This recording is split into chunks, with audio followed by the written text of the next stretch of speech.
Philip Ewell, welcome to the podcast. Great to be here with you today, David. Thanks. I'd like to give you an opportunity to introduce yourself, but I'd also like to tell you how I'm familiar with your work. So, I graduated with a bachelor's from the University of North Texas.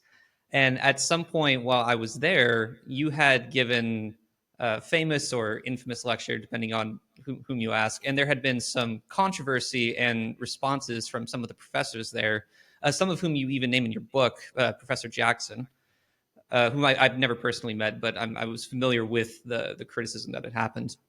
And then in a music theory class in grad school, the teacher took a day to talk about you and your work and your commentary, specifically on Heinrich Schenker, because this teacher was a fan of Schenker, but also a fan of your work.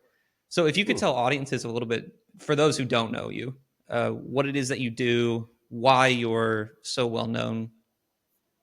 Sure. Yeah, broad questions there. Well, what I do, I'm a cellist and I'm a music theorist. I started playing cello when I was 9. I know you're also a cellist, so cello power. And yeah, I that's how I started in classical music. And I ended up studying cello in Russia for a few years. I ended up spending 7 years of my life total in Russia. So I'm a Russianist as a music theorist. I'm a Russian speaker also. I live in a Russian speaking household because I married a Russian woman in Moscow in 2002. And in fact, she might come into the room because she, I think, needs her something that's behind me right now. But at any rate, yeah, I went to a graduate school at Yale University for my PhD in music theory. I finished there in 2001. I had a dissertation on Alexander Scriabin, the Russian pianist composer, died in 1915. And I wrote that with Alan Fort, a very famous music theorist. He passed in 2014. Let's see. Anything else about me professionally, or I could jump into a little bit of this controversy that you talked about. And maybe I'll ask you to maybe prompt me with a question there because there's so much to get into. Maybe you could kind of Sure. focus my mind a little bit. Sure, absolutely. Before we jump into that, I knew that you spoke Russian. I didn't know that you lived in Russia for a time and studied cello as well as music theory there. Correct. Yeah. In the 90s, I was just a cello student, so no music theory technically. And then I enrolled at Yale University in 1994, and I ended up going back to Russia to finish a music theory dissertation. I went back in Mm. 1999. I ended up leaving in 2002. I studied cello with Anatoly Nikitin, was his name. He's passed on. Very famous cello instructor in St. Petersburg. And then I went back in 99 to study music theory with Yuri Holopov, also a very famous music theorist. He passed on as well. So I was fortunate to have this interaction with two very famous musicians. And then, of course, all of the other institutions. Nikitin was in the St. Petersburg Conservatory of Music. Holopov was in the Moscow Conservatory of Music. So I would go and meet them and have lessons and classes and stuff in those two institutions. It was a fascinating time to be there in the 90s. It's not so fascinating today, as I'm sure you and your listeners know, unfortunately, because Russia's kind of come off the rails in the last few years, Mm. depending on who you ask, I guess. Right, of course. And how did you end up at St. Petersburg? And I only ask because I know that to get into schools like that, like Moscow is the same way, where it's very rigorous to get into a program like that. Yeah. Well, I was getting a master's degree in cello performance at Queens College here in New York City. So I teach at Hunter College, which is also part of the same system as Queens College. It's the City University of New York system. And I was studying cello with Barbara Stein Mallow, fabulous cello teacher, and having a great time. But I also had been playing quite a bit of Russian music. I'd studied Russian language as an undergrad and then in my master's as well. And I really wanted to put the two things together, Russian language and Russian cello study. And so I found out that the Leningrad Philharmonic was touring. They played at Carnegie Hall. And I went backstage after the concert. This would have been in This would have been in 1990, I'd say. And after the show at Carnegie, I went backstage. Well, I went on the street. I guess it's maybe 56th Street, where the exit is. And I just waited to see some folks with cellos. And one of whom was Sergei Slovachievsky, who was a very famous cellist himself. And I stopped him. And in my very broken, awful Russian, I was like, me, cello, study, Russia. And he's like, what on earth? He's like, okay, I think I know what you want. Let me introduce you to Anatoly Nikitin, who was the principal cellist. And he did. And I said the same thing, me, study, cello, you. And he's like, okay, come play for me the next day. And they were at the Days Inn on 59th Street. I don't think it's there anymore. And lo and behold, I showed up there. I got the time right because, even knowing numbers in Russian was a struggle back then. I showed up at the right time. I went to his room. I played him the prelude to the sixth Bach suite. And he's just like, okay, я согласен. And I'm like, what the hell does that mean? Well, я согласен means I agree, which means essentially, I agree to take you as a student. And so he wrote me a very nice letter on. In fact, I have a copy of that still in my files, I think. His acceptance of me as a student. And then there were telegrams. Back then they had telegrams because it was literally still the Soviet Union. And I ended up making it there in summer of 1991 when it was still the Soviet Union and Leningrad for just a few more months, actually. And then when I left 3 years later, I left St. Petersburg, Russia. I had nothing to do with that change, though I'd like to point out to your listeners. That was purely coincidental, not me. What was the cultural difference like going from America to Russia? And I ask because the style of teaching is very different, and Oh, what they teach is very different. yeah. Well, you probably know, David, that a good Russian vibrato on the cello spans about a minor third. Right.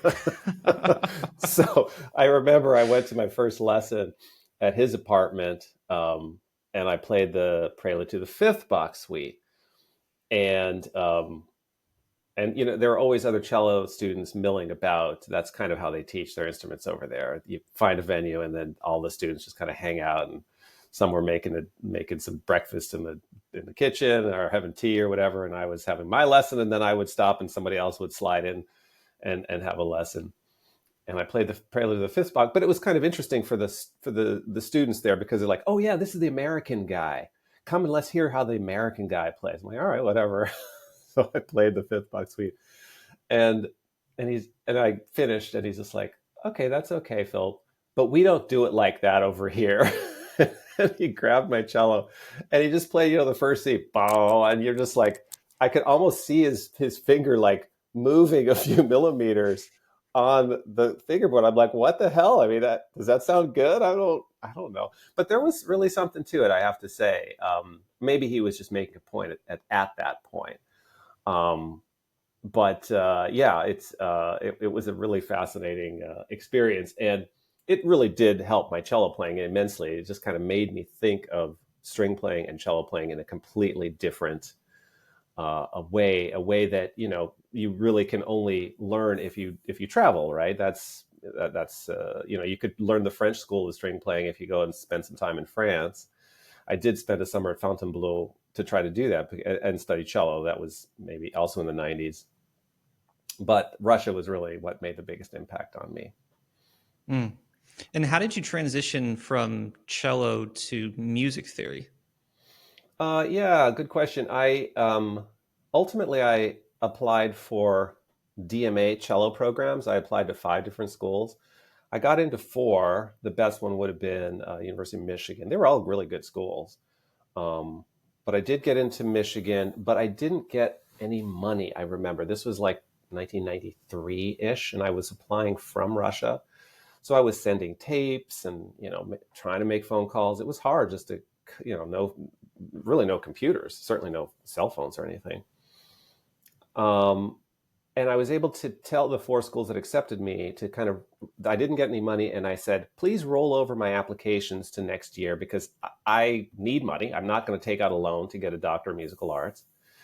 And, I didn't panic, and I'm like, I deserve it. I think I'm a really strong candidate, and I deserve funding. So I'm going to wait for a year, and I'm not suffering over here in Russia.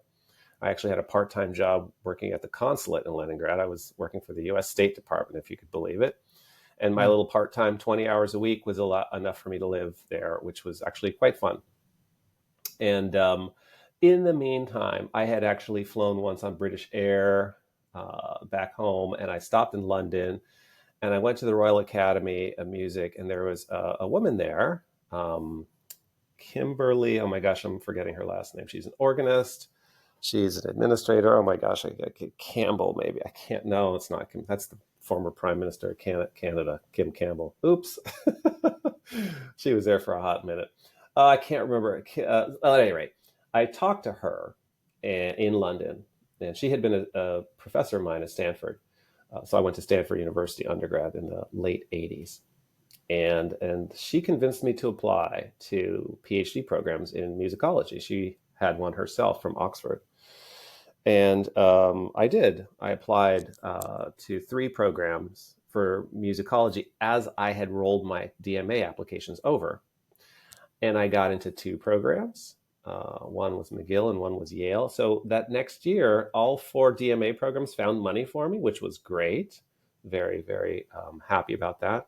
And then I needed to make the decision. So this is really the answer to your question. I was at a crossroads. Do I do a DMA at Michigan in cello, or do I begin at Yale? McGill hadn't given me much money. But Yale and Michigan both gave me pretty good packages in terms of money, healthcare and money. But the PhD is a much older degree, right? It goes back many, many centuries. The DMA is a very American degree that goes back just a couple of few decades, actually. And the PhD is recognized everywhere on the planet. The DMA is not really recognized everywhere on the planet. I'm not trying to, disparage the DMA degree. I'm just, stating facts. One is much older than the other, and more substantial, actually. And the package of money, I'll be even more blunt. The package that Yale put together was better. And it lasted twice as long. It was, instead of 3 years of funding, it was 6 years. So I went for that. And no regrets. I don't play the cello as well as I did back in my 20s and 30s. That's for sure. I'm now 58. But no regrets. I'm now a music theorist, happy to call myself such. And I still play cello. My 15-year-old is a violinist freshman at LaGuardia High School of Performing Arts here in Manhattan. And so he and I play duets, and I'm trying to get him to go out and busk because it's holiday season. And I'm like, I will let you keep all of the money. So we'll see if we could get out to the subway and do a little busking before the holidays are over. Sure. Yeah, it's prime time Nutcracker season right now. I've already done all Tis, the early concerts. tis the season to make money. Yes. Before we jump back into your book, just out of curiosity, you said you married a woman from Russia. So my wife is actually from Colombia, and we've been going through the immigration process here. She finally has Mm, a green card, but we are still waiting for her to apply for citizenship. And one of the things yeah. that we had to wrestle with early on, and it wasn't a negative kind of wrestling. It was just there was cultural differences. Now Mm, you lived in Russia, and I'm curious when you were dating your wife and then hmm got married, uh, were there adjustments that had to be made? Obviously, yes, but what were they? Oh, great question. And yes, for sure. But we met in Moscow. I was actually working at an American law firm when we met. The law firm is called White and Case, which was super useful. I really began to think like a lawyer, which has helped me in my life, frankly. And I wrote legal memoranda and I edited. I was an editor and translator there, actually. That American law firm had to shutter operations. They're no longer there because of the war in Ukraine. But I like to say that we met on the stairwell as we were both leaving. We rented apartments in the same building, just 2 doors down from each other, and we met on the stairwell one day. And I looked like an American lawyer, a very corporate, button down coat and tie, you know. And I like to say I was kind of camouflaged. I'm like, I'm actually just a cellist. Sorry, honey. But that was fine. She actually had gone to music school, and in Russia, if you go to music school, it's not like a cake and a couple of lessons on the weekend. it's very serious. You probably know. And so she, was a reasonable pianist. Actually, she still can play. Um, but so we had a musical connection, so that was pretty easy to kind of have a language there. But really, for example, we just spoke Russian. I didn't even know she spoke English until a friend of ours, a friend of mine, Charles, an American journalist who's actually there now. He's the NPR main NPR journalist, Charles Maines. If you listen to NPR, you've heard his voice. He's a good friend of mine. And he was there at some point, and then she just started speaking English. I'm like, oh my God, your English is not too bad, Marina. So in terms of like any, I don't know, not friction, but any kind of like cultural differences, I think was your question. Um, I had already become kind of Russified by that point. I mean, my Russian was quite good, and I could, just it was as if I was, dating her as a Russian. Although, of course, I don't look Russian, and she, of course, knew I was American. So the shocks, I think, if there were any, were when we came back to the United States. I took a job at the University of Tennessee. It was great. We were there for 5 years. She ended up getting an MBA at the University of Tennessee. But that was maybe a cultural shock for both of us because I had never lived in the South, and she had never lived in the States. She had traveled to several countries in Europe, so she kind of knew what the quote unquote West was. But I have to say it was all pretty smooth, actually. I think we're very compatible, so Mm, that's a that's good thing. fantastic. Yeah. So, jumping back into your book for a moment, there was a lecture that preceded the book that inspired it. Would you recap people, sort of set the hmm stage for what became eventually On Music Theory and making music welcoming for Yeah. everyone? Yeah. Well, sure. That I did give a 1/4 of a plenary address in November of 2019, and my 1/4, the whole plenary session was called Reframing Music Theory, and my talk was called Music Theory's White Racial Frame. And but just so your listeners know, it wasn't as if this talk was the impetus for the book. It wasn't the reason for the book.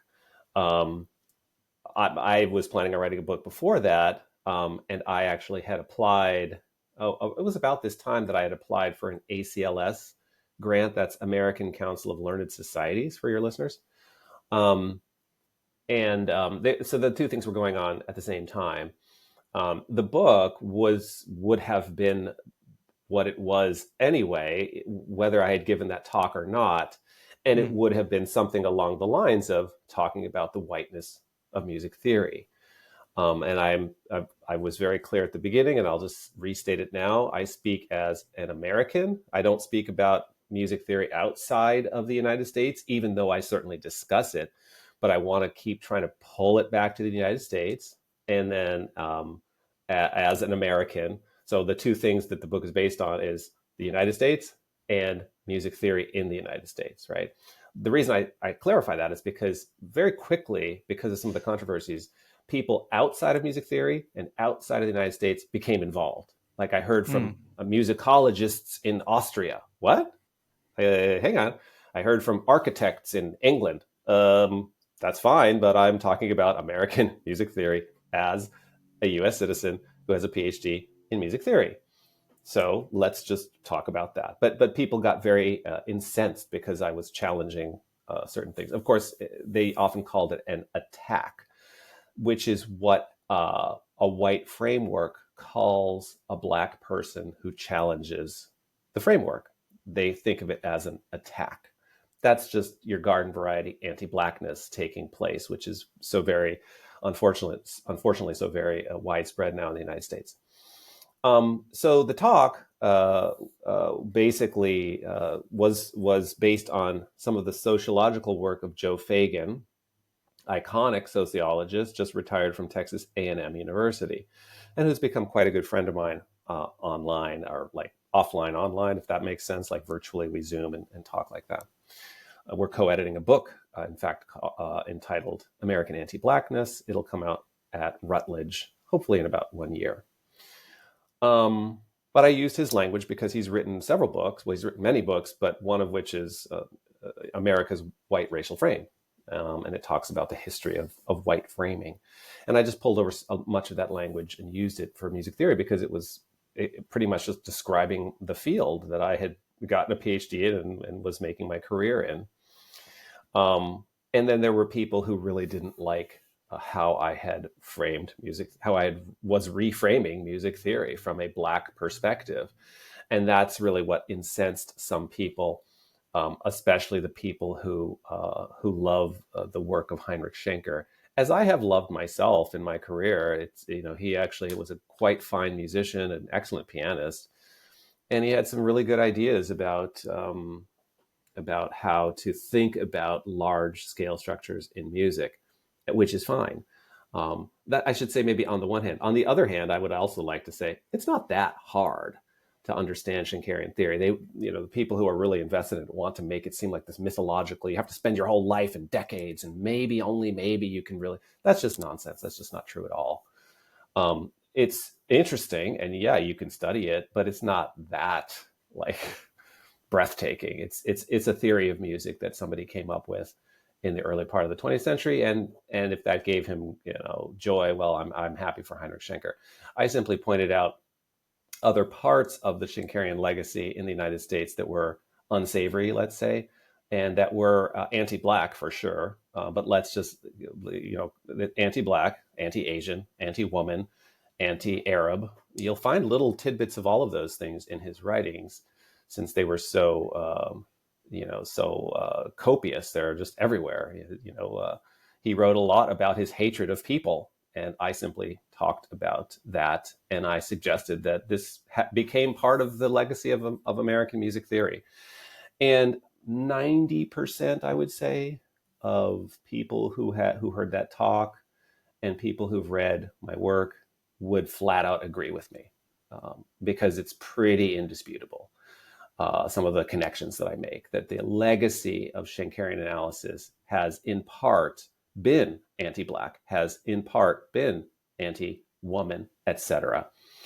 And I think a lot of people were very thankful that I had simply said things that many people knew to be true, but for any number of reasons decided that they would not talk about those things. Of course, white frameworks are very crafty and very good at suppressing challenges to their authority, right? And Schenkerian analysis and the people who were perpetrating it and who are perpetrating it have been extremely crafty at shutting down these conversations. But they didn't shut this one down, and then essentially things spiraled out of control for them.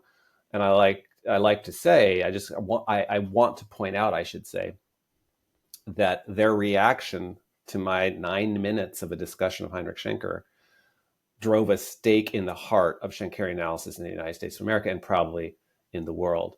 They killed the field. They blame me, but they did it themselves. Now, in talking about Schenker, and by the way, I should clarify, I am not a music theorist.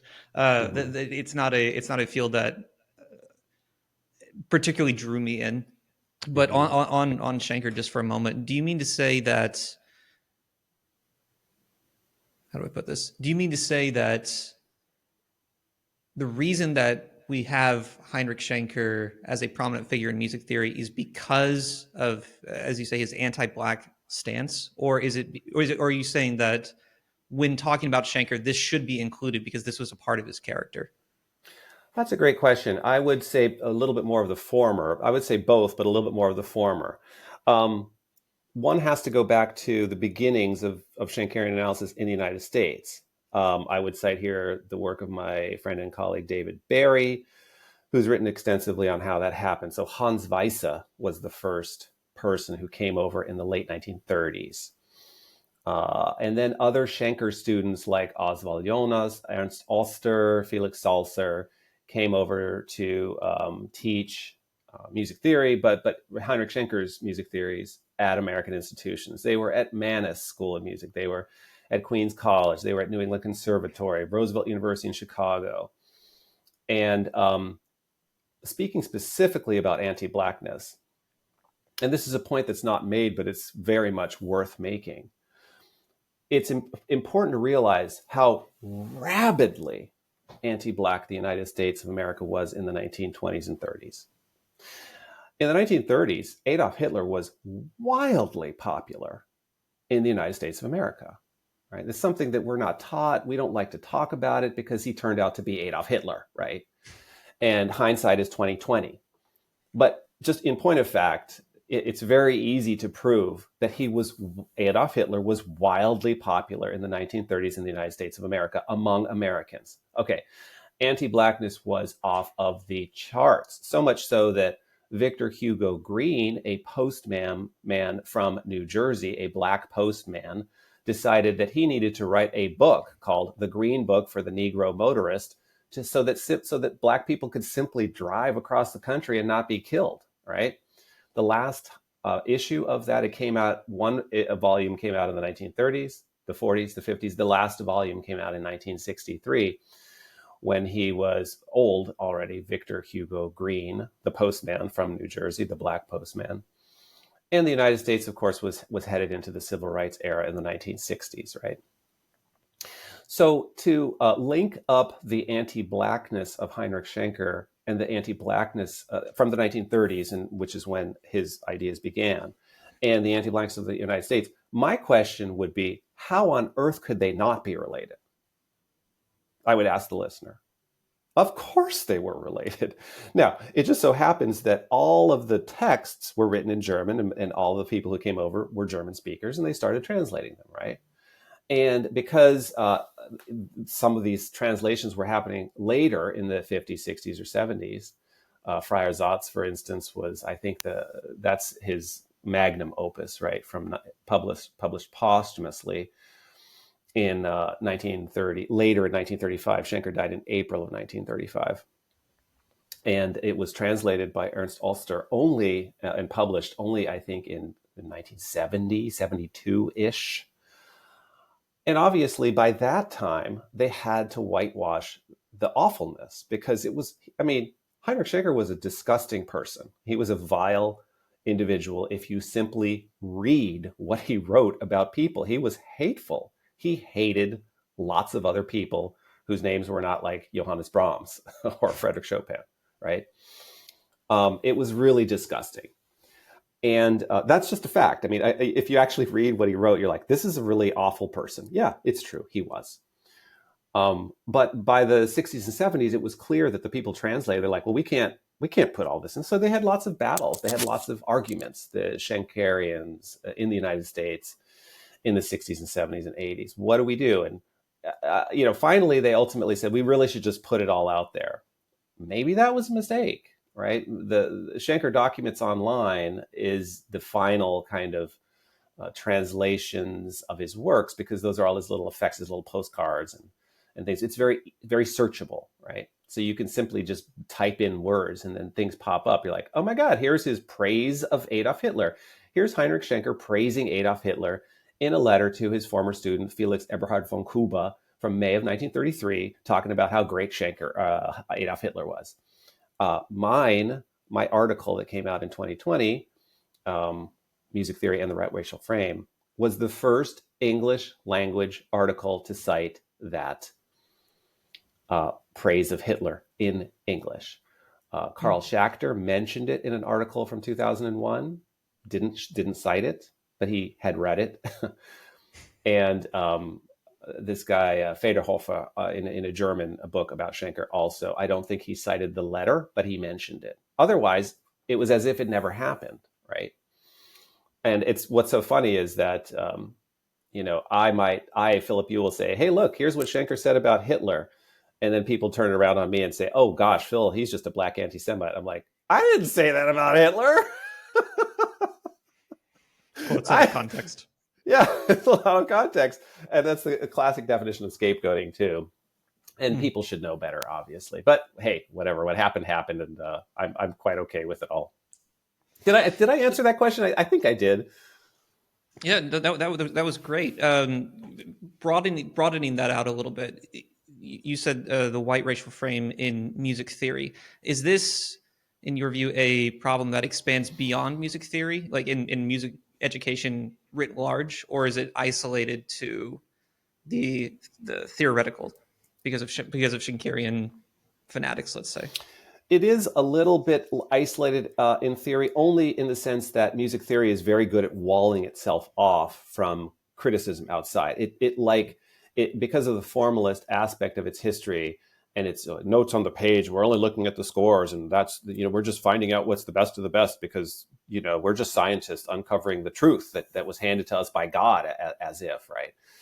So it is a little bit more pronounced in music theory, but no, the anti-blackness, or to use what you just said in the question, the white racial frame absolutely is part of music and music education in the United States. I really should focus on music education, right? Because obviously there are pockets of music that are not white racially framed, most prominently Black music and Black music circles.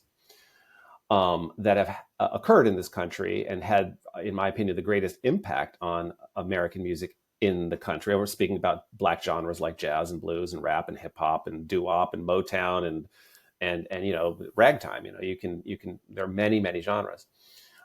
They're not white racially framed, but music education, 100%. I mean, in a formal institutional setting, right? Because music education could be from midnight to 6 a.m. at a bar in Harlem in the 1950s. That's music education, right? But there's no acknowledgement of that music education that a Charlie Parker might have been taking part in. Formal music education is 100% white racially framed in the United States of America.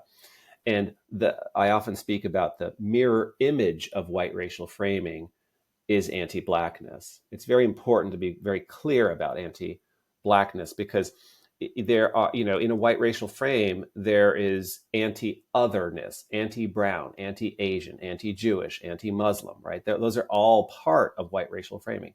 Anti-blackness has a special part in that history. I'm just finishing a wonderful book by Claire Kim called, it's right here on my desk. Oh, actually, it's out on the table.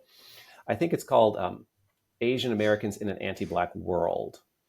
And she's a professor at UC Irvine out in California, I believe Chinese heritage American. And it's fascinating for her to when she gets into the anti-Asianness of America vis-a-vis the anti-Blackness.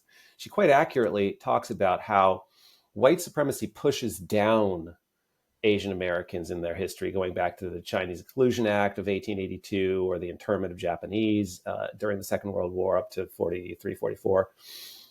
White supremacy pushes down Asian Americans. But that which lifts them up is their not Black status, their not Blackness, right? That's extremely important in the history of our country. So much so that any immigrant community, anybody who comes to this country, one of the first lessons you learn is hate Black people. Don't be Black. Don't live where they live. Don't send your kids to the schools where they go. Certainly don't marry a Black person, right? That's like lesson number one for the immigrant off the boat, off the plane, right? And it's really important if the question is about music education and white racial framing. For me, I think one of my research areas now is to uncover the anti-Black aspects of American music education. And it's pretty easy to talk about. For example, we all know that most American institutions have jazz programs now. We also know that they all separate them apart from the music major, right? There's a jazz major and then there's a quote unquote music major, the generic. Well, that's just the racial segregationism of our music educational system, which is rooted in the two ideologies that the country is rooted in, namely white supremacy and patriarchy. There's a small difference between white racial framing and white supremacy, but I won't even get into that. Let's just say they're synonymous for your listeners and for the purposes of this conversation. So yeah, music education, absolutely, writ large in the United States, completely white racially framed. And a very strong component of that is the anti-Blackness that is of necessity part of the white racial framing. Just hanging on that point for a moment of jazz versus music theory. Mm-hmm. We might reframe that as jazz versus, let's say, classical music.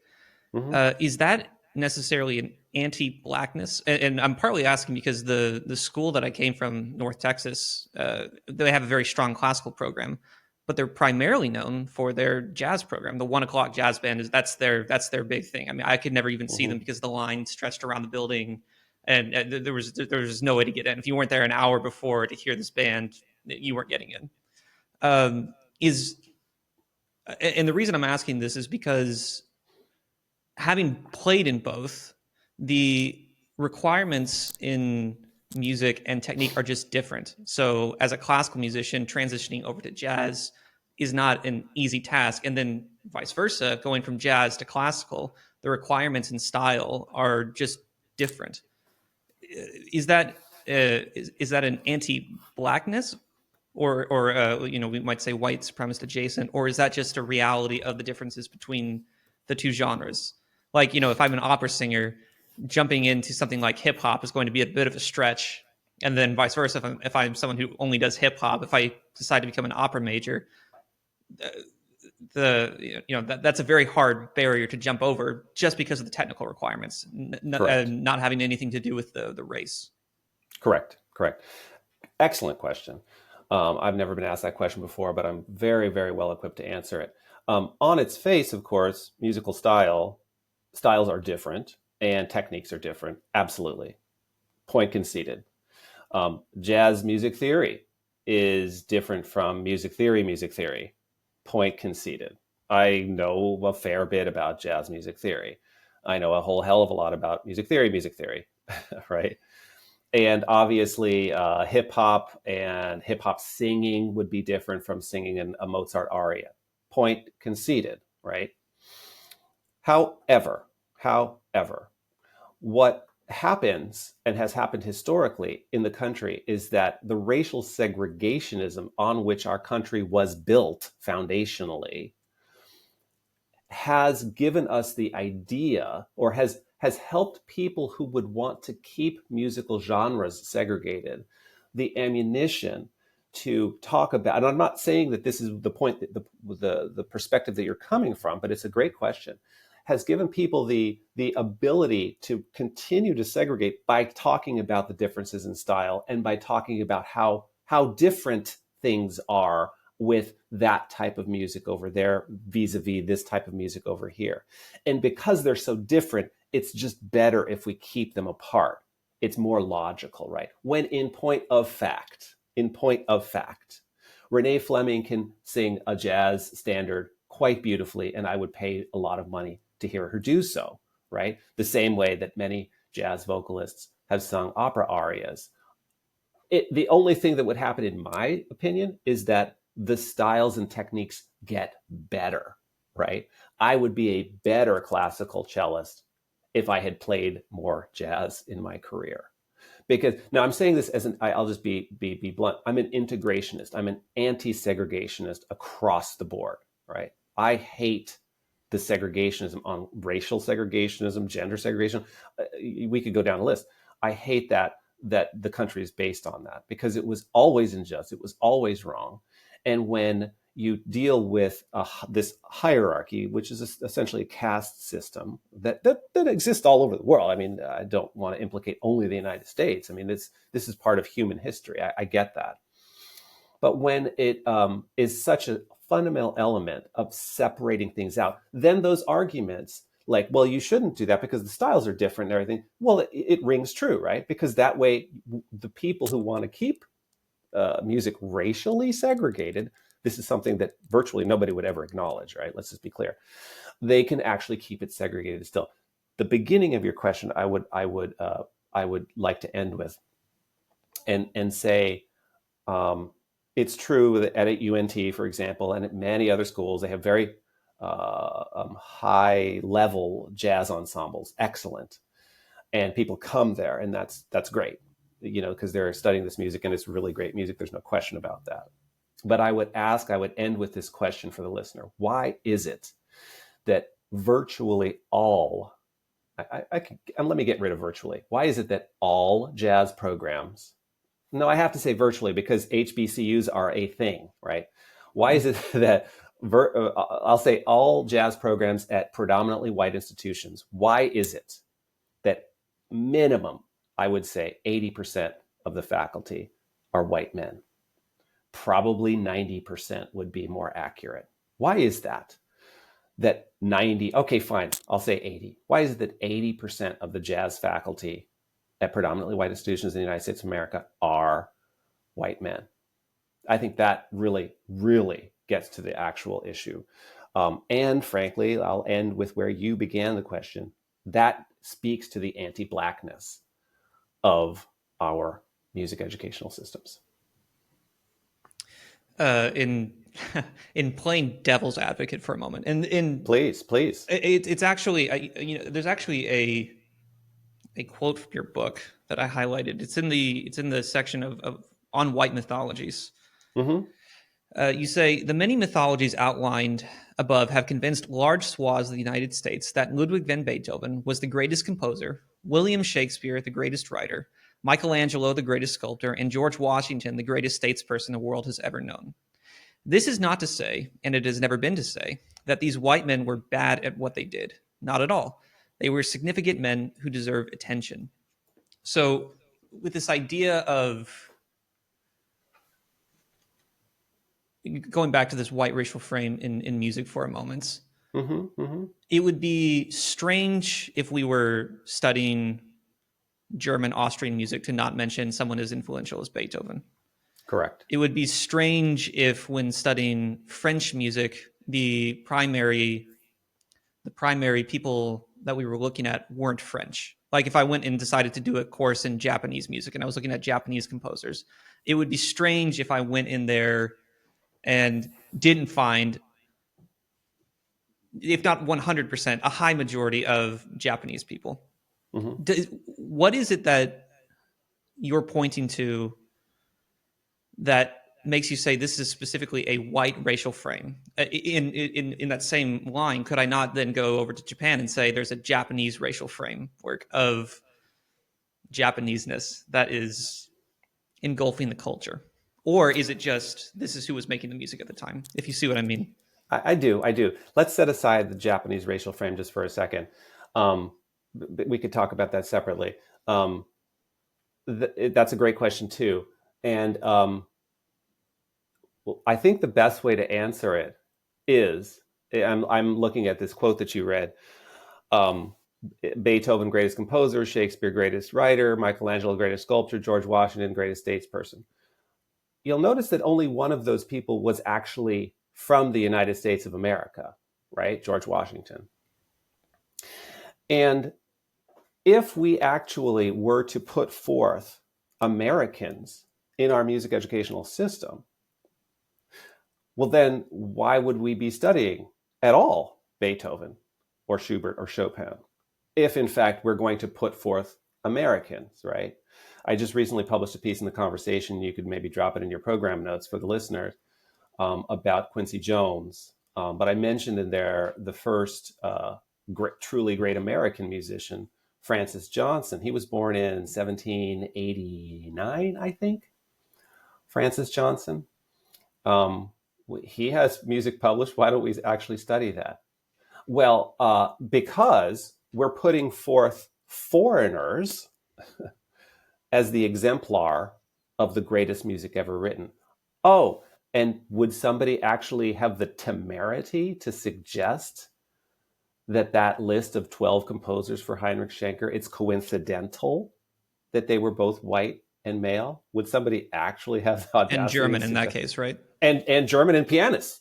Let's not forget that pianism is also the coin of the realm in music theory's white racial frame, right? The final fifth wheel, I would add, would be Christianity, if we wanted to go there. And I'm happy to go there because that is also part of how we have conceived of music in our music educational system. But to bring it back to anti-Blackness, because that's really where I'm focused right now, it is remarkable that in the United States, in our musical educational systems, we still have people who would want to base the entire curriculum on the 12 composers whom Heinrich Schenker thought were the greatest geniuses ever to have lived. And let's not forget, one of them was Domenico Scarlatti, Okay, not Alessandro, but Domenico. For some reason, Alessandro didn't make the cut, but Domenico did. But not Wagner and not Tchaikovsky. So, in other words, Heinrich Schenker believed that Domenico Scarlatti was a better composer than Tchaikovsky and Wagner. That's very important for the listener. In other words, it's just a bunch of nonsense. It's nonsense. His list of 12 composers was nonsense, right? And we should just accept that for what it is. Now, the zero sum people who would push back against Philip Ewell say they want to make it zero sum. They'll say, "Oh, Philip thinks that those 12 composers were crappy composers." And Philip Ewell must be saying that, teaching Chopin or Beethoven is being racist. And that, of course, is ridiculous. I don't think any of those are crappy composers, and teaching them is obviously not racist. That's just silly, silly, silly words from silly people. And I think I've been very consternating to many conservative music theory and music education people because I like Beethoven. I like playing Brahms. I mean, I think his 4 symphonies, played them all. I love it. Whenever I can get playing one of those symphonies, are you kidding me? I look forward to every rehearsal, every downbeat. And I have the bona fides. I lived in Russia for 7 years. I'm a Russian speaker. I play the cello very well back in the day.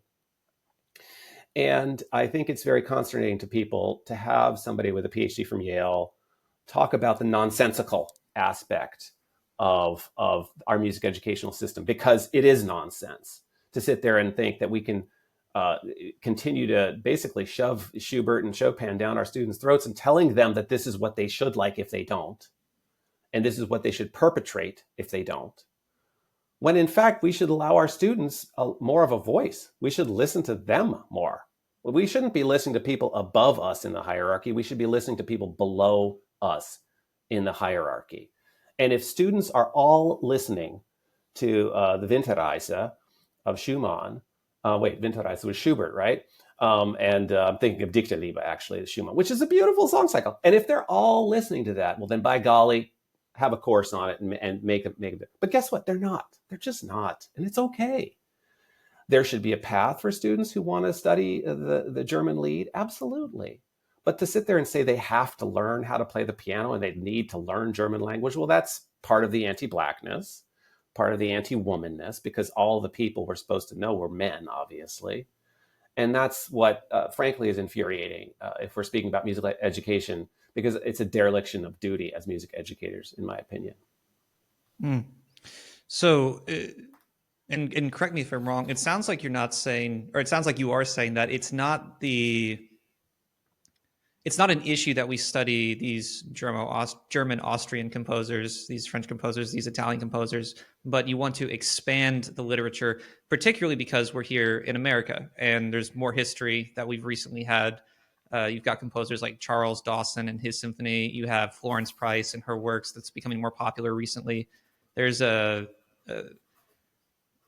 there's additional composers that should be entered into the literature of study.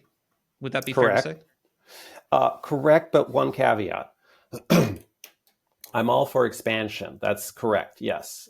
There is a lot of great music out there that we simply never studied because the person who wrote it was either Black or a woman or both, in the case of Julia Perry or Florence Price or Hazel Harrington, for example. No, not Hazel Harrington. I'm thinking of another composer who wrote a brilliant piano concerto, a Black woman. Her name is escaping me. Hazel Harrington was a Black woman pianist who played, I think, with the Berlin Philharmonic, first Black person to do that in the early 20th century. The caveat, even more important than the expansion, is pulling the genius, titan, great master composers off of the hallowed hilltop on which they still reside. They were placed up there by whiteness plus maleness in order to enshrine the power of whiteness plus maleness. And it was wrong when it happened. In the United States, it happened in the 19th century, right? The first musical institution I often cite is the New York Philharmonic, which started in 1842. First woman, Steffi Goldner, 1922. 80 years it took for them to hire a woman full-time. She was a harp player. The first non-white player Actually, I need to check this because there may have been another non-white player. The first black player was Sanford Allen in 1962. That was 120 years after the New York Philharmonic was formed. Maybe there was another person of color before that, though. I should check that. Maybe a listener can find that out and get back to me. I'd be happy to hear. But our institutions started in the 19th century. And really what's extremely important, aside from expanding and actually taking in more music and telling our students that there's more stuff out there, is pulling those composers who were put up on that hallowed hilltop, sanctified, canonized, right? They're demigods. It's almost like Schubert just didn't drink water and go to the bathroom like everyone else because he was Schubert, right? Or Mozart, pulling them off of that hilltop and actually just treating them like the human being composers that they were. They were human beings and they wrote some interesting music. Great. We should study that. But if we actually believe, this gets down back to the racial hierarchies and racial segregationism that I'm talking about, that I've really focused my career on over these last few years, which is that clearly, in fact, there's even a quote from Timothy Jackson in his response to my talk. I mean, responding to a 9-minute talk is a very strange thing to begin with, right? To have academic essays responding to a talk and then not inviting me to take part in a response is also, and then not peer reviewing. There were a lot of problems with that, and that's been written about a lot. Yeah, the right of reply. The right of reply, exactly, which was denied to me, and I believe it was denied to me because I'm Black. But he wrote something to the effect that, hey, Black composers have written some really great music, but they are not supreme geniuses like from the Western Canyon, right? He was very clear. So I give him credit for the honesty, because a lot of people believe that, but they don't have the courage to admit it. And he did. So good for him for that. I disagree. He's wrong. There's no question about that. But in other words, he's wrong in terms of racial hierarchies. It's ridiculous. And of course, many people would say, oh, it has nothing to do with race, nothing to do with gender. But I think I've been very effective at proving that that's just crazy. Of course it does. It absolutely does. And if we pull those composers down, treat them like humans, then the people who believe in the status quo will lose some power. German will lose power. Piano will lose power. Whiteness plus maleness and Christianity will lose a little power. And those are the battles happening in music. Hey, guess what, David? You know this as well as I do. Those are the battles happening in the United States of America. Well, let me, in the spirit of defending the ghost of the critics who have been lingering over this conversation. Please do. I love it. Let me try and steelman the best. Well, it won't be the best, but the let's call it the best form of this objection. It's not that we sell. It would be a tragedy if Beethoven was the best we could do. That would mean that there was nothing left to explore under the sun, no more mountains to climb, nothing else to scale, nothing left to explore. It's not that Beethoven was the greatest composer. It wasn't that Shakespeare was the greatest poet. It wasn't that George Washington was the greatest political leader of all time. But because these people were so influential, not only for their time, but beyond their own time, it is important that we study these figures, not because they were white, not because they were male, but because of their influence that they had in history. What would you say to somebody who had this objection? Great question. I would focus like a laser beam on the word influential and in your question, because the question that I would ask in response is influential to whom or to what? Now, let's take George Washington. Well, influential in the history of the United States of America. Sure, point conceded. He was also very influential in owning slaves, right? As were the first, I read a statistic recently where 32 of the first 36 years of the country we had presidents who were literally white men from Virginia who owned slaves. So in the history of slave ownership, George Washington was very influential. But I don't think that that's what you're thinking about in your question. I think you're thinking about the statesperson aspect of George Washington and all the hagiographies that we tell ourselves about people like that, right? So immediately, if to a Black scholar of race, when somebody talks about the influence, well, I'd say, well, it's influence it's influential within a white supremacist patriarchy. That's a true statement. It is. But once the person might want to go beyond that and say, no, it's not about race and gender. It's actually just influential because of more, because of blah, blah, blah, words, gaslight, gaslight, gaslight. And that's when and I'm not saying you're gaslighting me, David, not at all. This is a wonderful conversation. I very much appreciate it. It's a very, very good faith conversation. And I've had a lot of people reach out to me to try to have bad faith conversations, and I don't have them because I'm interested in talking to folks like that. And you're certainly not one of them. But it's really important to talk about why it's influential. It's influential because in a white supremacist patriarchy, it enshrines and reinforces the whiteness and maleness of the system. That's extremely important. So that's why we have these narratives of greatness that try to go beyond race and gender, because once you actually put it into a racialized and gendered framework, you realize that it's actually quite silly, right? I love talking about, George Washington in terms of owning slaves because he was really good at it. I love to talk about Thomas Jefferson in terms of creating more slaves by forcing himself sexually on his women slaves, which he did. We all know that. And he wrote about it. He said that literally in a letter to another English immigrant settler, high-ranking person. I think his name was Higgins, if I'm not mistaken, where he said, it's a mistake to stock your plantation with men. You should stock your plantation with women because they can produce more slaves. Yeah, we don't talk about that aspect of Thomas Jefferson, do we? Because it's not so nice. We talk about his writing the documents, the founding documents, which were very white framed, right? 3/5 compromise, fugitive slave clause, that's part of the original Constitution. Anti-Black elements of the original Constitution. And just the fact that the 55 people who wrote that document who signed it, right? It was written by James Madison, Alexander Hamilton. It was a Bill of Rights, I think. There were 55 white propertied men, about half of whom owned slaves. So if we can put it into that framework, well, then let's talk about influence, right? But the influence really, to me, it stops actually within the white supremacist patriarchy, because that's really what it was intended for.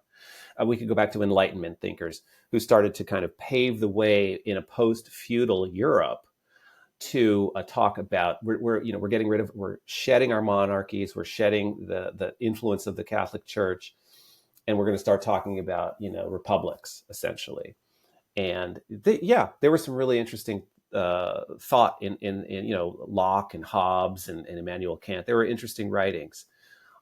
One part that's underexplored in the United States is how virulently anti-Black those authors were. All you got to do is look, and there it is. Savages from Africa, cannibals, brutes. No history there, no God, no law in these barbaric places where people who are not white live. It's actually pretty easy once you do it. But I think I answered that question. It was a great question. Yeah, and then the last question I always ask everybody: what is criticism is rampant on the internet? It's not hard to find. What is a positive vision for the future that you, Philip Ewell in this case, would like to manifest? Yeah, a positive vision. Well, first, let me bring you down a little bit before I bring you up. Sure. I'll speak to the listener. I'll bring you down a little bit, listener, before I bring you up. It's hard for me right now to have a positive vision